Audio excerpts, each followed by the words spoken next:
This is the Kral Puncher Maxi. Yes, you can get it in a plain stock and not this lightning stock that I have here. And this is in a 2.2 sub 12. What we are going to do today is we're going to test a large variety of pellets, starting out at a close distance of 20 yards, then pushing it out to 40 yards, trying to find out a pellet which this rifle likes. We're then also going to test a small variety of slugs out at 40 yards. Then we're going to push the distance out to 100 yards and see if we can shoot an exploding target. Before we do any pellet testing, the first thing we're going to do is we're going to check the power. We're going to stick 10 pellets over the chronograph and see what power it's producing using 15.89 grain pellets. 568, 561, 564, 568, 557, 566, 566, 568, 566, 564. 10 shots over the chronograph whilst I was being eaten by horseflies. Happy with that? Let's go get some accuracy testing done. Okay, here we go. 20 yards, starting off with JSB, a lot of pellets to get through. Let's get cracking. 20 yards.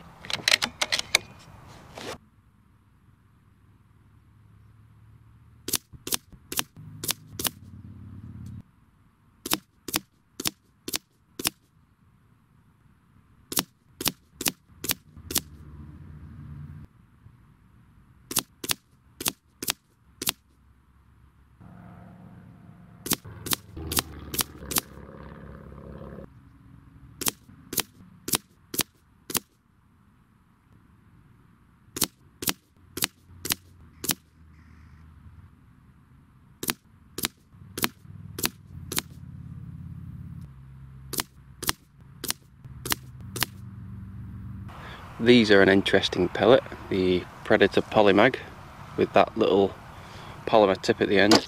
These usually do surprisingly well at 20 yards, but it's when you push them out to 40 yards, that's where you start having issues. Let's see how they do just at 20 yards.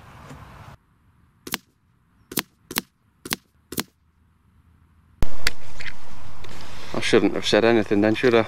They were terrible at 20 yards.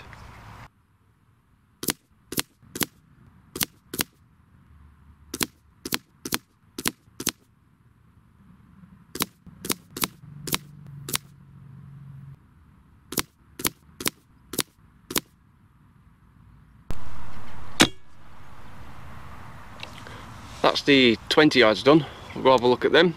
Pretty decent groups as you expect at this really close distance, but we'll pick out our favoured pellets, ones with the tightest groups, and then we'll push those pellets out to 40 yards.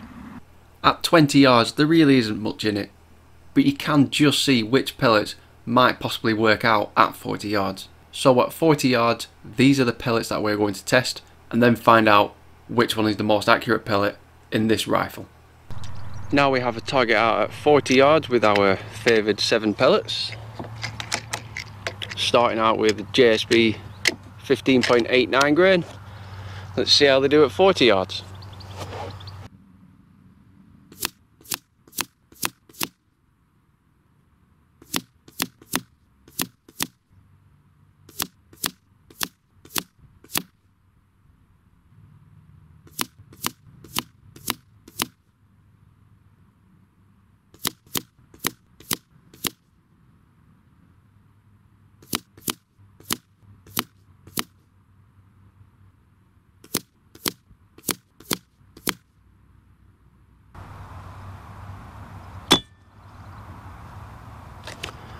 That's the 40 yards done. Some surprising results. I expected JSB to do a little bit better, the 15.89 grain, but it is what it is. Go down there, have a look, see which one groups the best. At this distance, at 40 yards in sub 12, this is where you start to see which pellet it prefers. There was 2 standout pellets for me. They were both Air Arms. There was the Air Arms Diablo Fields in 16 grain and the Air Arms Heavies in 18 grain, both producing groups under the size of a £1 coin. Now that we've done the pellet testing out at 40 yards, Now we're going to do some slug testing out at 40 yards. Got 6 different brands of slugs, and in sub 12 in a 2.2 as well. They are very hit and miss, literally. Sometimes they work, sometimes they don't. We're just going to test them and see how we do.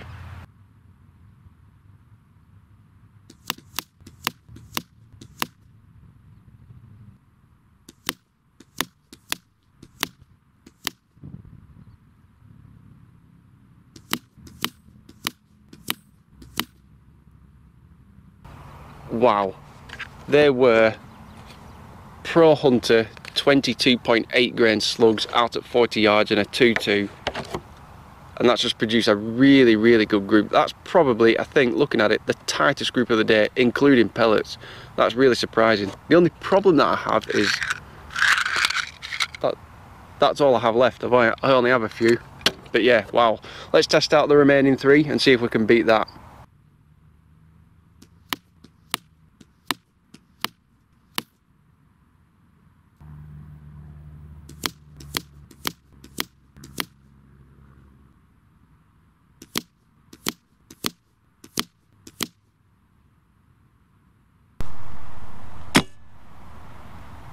.40 yards with slugs done, some really terrible groups and some pretty interesting results. Go down there and we'll take a look again. Slug testing at 40 yards in sub 12, you never know what results you're going to get. As always, FX hybrids, terrible.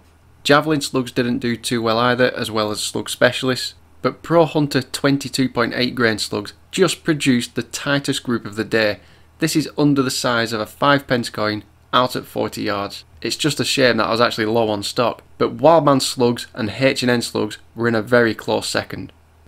100 yards with a sub 12 2.2, gonna try shoot some slugs at these exploding targets here.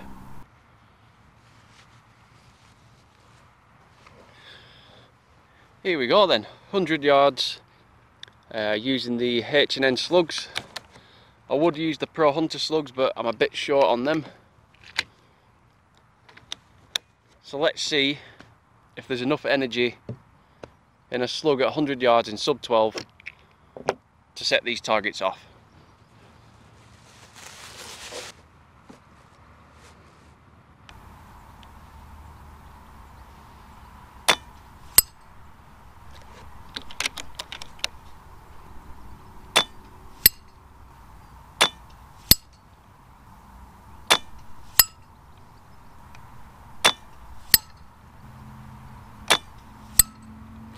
It's so close, it really is.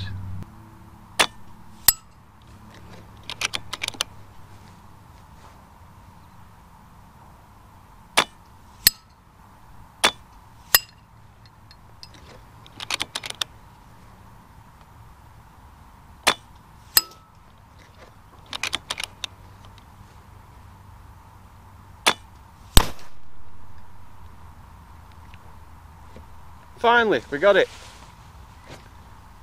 What I noticed was it started shooting to the right and there's actually a breeze, so because I've recorded it on my pod you can actually see I started aiming off to the left hand side. So yeah, now that we got that first target, let's go get the second target.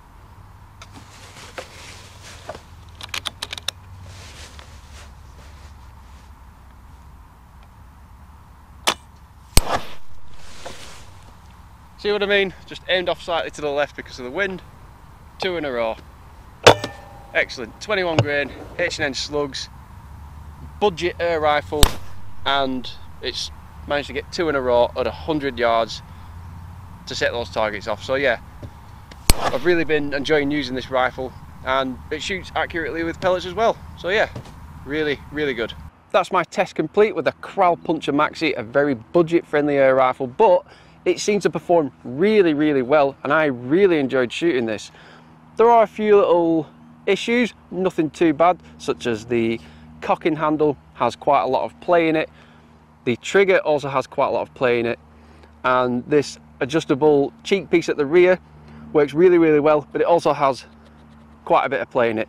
But when you are behind the rifle, you don't really notice these too much.